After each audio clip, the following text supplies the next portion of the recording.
اور جو مصیبت تم پر واقع ہوتی ہے سو تمہارے اپنے کرتوتوں سے، اور وہ بہت سے گناہ تو معاف کر دیتا ہے۔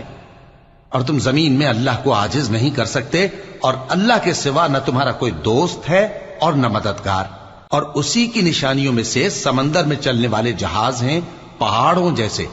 اگر اللہ چاہے تو ہوا کو ٹھہرا دے کہ جہاز اس کی سطح پر کھڑے رہ جائیں۔ ہر صبر اور شکر کرنے والے کے لیے ان باتوں میں قدرت کے نمونے ہیں، یا ان کے اعمال کے سبب ان کو تباہ کر دے اور بہت سو کو معاف بھی کر دے۔ اور سزا اس لیے دی جائے کہ جو لوگ ہماری آیتوں میں جھگڑتے ہیں وہ جان لیں کہ ان کے لیے کوئی جائے فرار نہیں۔ لوگوں، جو مال و متاع تم کو دیا گیا ہے وہ دنیا کی زندگی کا ناپائیدار فائدہ ہے، اور جو کچھ اللہ کے ہاں ہے وہ بہتر اور باقی رہنے والا ہے، یعنی ان لوگوں کے لیے جو ایمان لائے اور اپنے پروردگار پر بھروسہ رکھتے ہیں،